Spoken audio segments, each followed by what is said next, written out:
Hello, everyone. I'm Yasmin, family relationship coach, and I'm so happy to have you join me today for a little Q&A session I'll be sharing. This is another great question for the holidays, which is focusing on triggers and how we can protect ourselves over the holidays. But before we look at the question, I want to remind you to embrace what you like from my suggestions, but always listen to your own instincts too. You know intimately all the parts of your relationship, the character of your family member, the history of interaction, and the history of responses you've received in the past. And because of that truth, I always like to encourage everyone to use your personal judgment when listening to my suggestions or the suggestions from anyone else. Always trust your personal knowledge and have confidence in your own thoughts too. And always take steps that you feel comfortable with or that you know work for you. So don't ever put pressure on yourself to follow my suggestions or the suggestions of anyone else. Each of us are at different stages within our family relationships. Each of us have our different levels of comfort, confidence, and strengths. And each of us have different characters we're dealing with in our family member. And we're also at different parts of our healing journey. So please, when listening to suggestions and ideas, always take into consideration your own feelings, your own comfort levels, and also what you know works for you. Also, remember that these Q&A discussions are not intended to replace therapy or counseling. So if you are feeling overwhelmed and really having trouble coping, then please always remember to seek out further help if needed. Seek out counseling or therapy or join a support group and really look after yourself. There's only so much we can cover in each little discussion, so don't ever feel afraid to seek further help as you need. So I'll read out the question for us all today so that we can start some discussion about triggers. So the question is, sadly, I'm someone who has been estranged from my child for years now. It has been over 5 years and there doesn't seem to be a chance for reconciliation. I continue to live in hope, but she hasn't given any sign of wanting to or being open for change. She doesn't respond to any communication, and my husband and I have had to accept that this is how things are. I have spent this last year finally trying to change our home environment to be more uplifting. I have renovated areas and changed areas so that things are different and not such a reminder of past years. I want to create a new environment that is positive and light and brings me more joy. This will be the first holiday season with these new changes in my home. Currently, I'm faced with all our family old photos and the memories they bring back. My question today is to ask for suggestions for what I should do with these old family photos.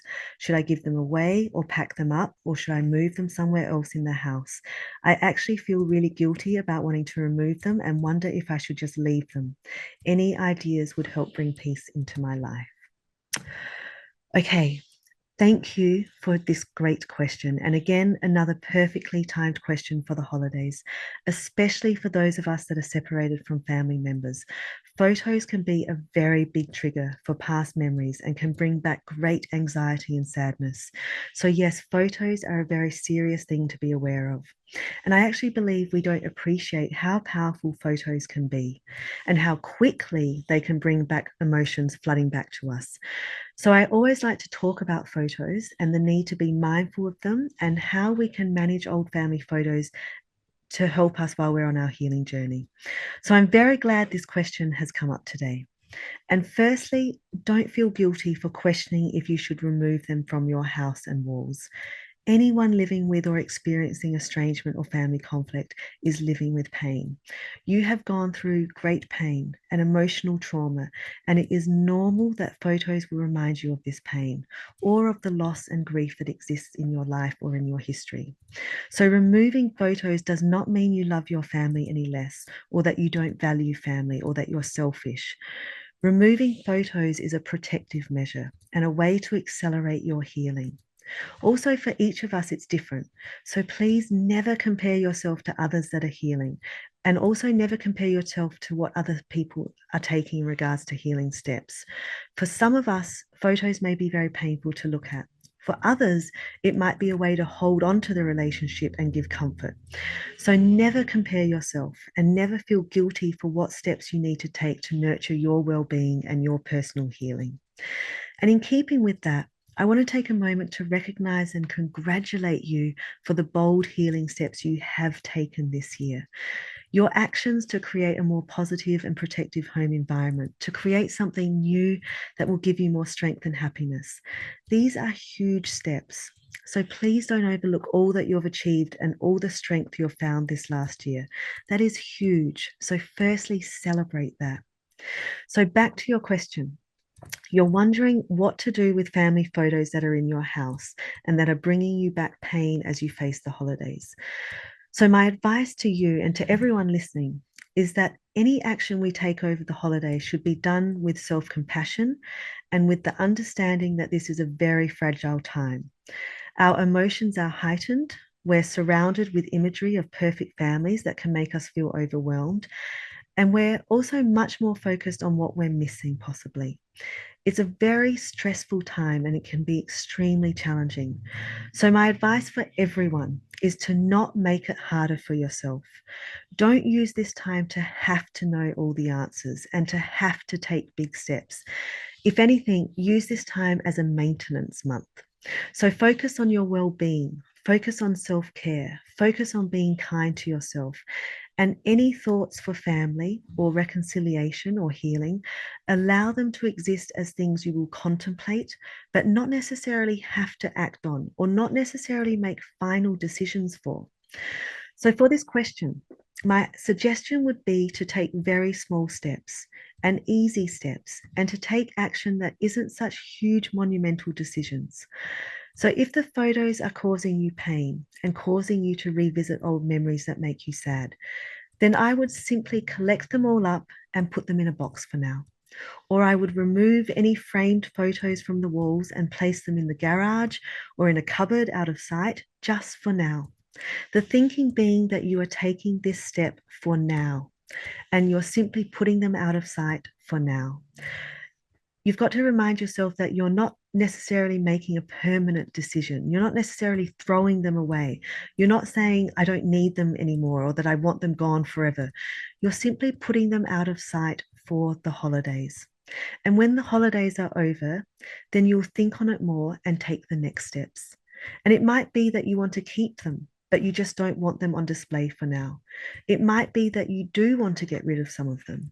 The options are there for you to think about and to take as you are comfortable and ready for them.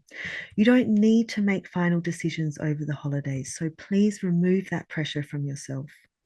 So, in answer to your question and what I can suggest, I would suggest that you do pack them up for now because you shared through your question that they are causing you pain and that it's hard to look at and they are acting as triggers for memories of the past.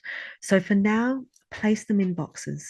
Take down any frames off the walls, collect any photos of family that might be making you feel sad, and just simply pack them up for now. Remember that this is for now.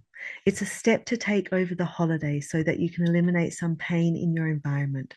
Remember that this action isn't final, it's just a small step, and you can think on it further after the holidays. Then, what I would do is I'd take some time to think about where you feel best storing them. Maybe for you, it's okay to just have them in a box, in a cupboard, or have them in the garage or the attic or the cellar, somewhere out of sight in your home. But maybe you don't want them in your home. And this is perfectly normal too. Maybe you really want to clear your personal space and your mental space of any memories, and you might need to place them in storage for now, or you might need to keep them at a friend's house, wherever is needed to put your mind at peace. And if you do need to ask someone to store them for you, don't forget that you don't need to share with them what is in the box. And this is a great reminder for everyone listening. When we turn to people for help, we don't always have to share with them all the details. Like I always say, only share and do what you're comfortable with. If it feels awkward to say you're packing up family photos, then just share that you've packed up some old personal items that you don't have room for and you'd love to have some space to store them over the holidays or for a number of months. Always do what you're comfortable with and never feel pressured to share or talk about anything that you don't feel comfortable talking about. And again, the reminder, and I really want to stress this, do not feel guilty for having to take this step or for feeling like you need to remove family photos. You're certainly not the only one who feels pain from looking at past photos. I myself have gone through this, and I also removed photos from my immediate environment for a while because they were just too painful to look at the time. Personally, I packed them up for a period of time, and I'm now able to look at them again. Again, this worked for me. It might not be the case for everyone because each of us heal and cope differently. But I mentioned that to show that anything can happen and anything is possible. And our healing journey is to focus on what is needed in the immediate time to take care of yourself and to protect yourself and to nurture resilience and healing. It might be that for now you need to remove photos, but you can revisit them later. Whatever the future holds, we need to focus on what will give us strength and how we can heal ourselves in the present moment. So, if needed over the holidays, then yes, remove family photos and never feel guilty for this. This action is a reflection of your own personal healing journey, and it's not a reflection of your thoughts for your family or the love that you have to share. And like I said, and also want to remind everyone of this, be mindful that this is the holidays. So everything we do should be done with the thinking that we do not need to know all the answers, and we're taking the steps needed to get through this time with strength. And we can revisit anything and everything after the holidays. So for now, do what's needed. Take small steps, look after yourself, be kind to yourself, and no guilt for taking the steps needed for self-care. So I hope that helps. I hope that helps everyone listening for the holidays. Again, I'll be sharing more holiday focused Q&A discussions over the next few weeks. So I really hope to stay connected with everyone and for all of us to make it through the holidays together. Thank you for being with me today. As always, sending love and light to all. And I'll see you again soon.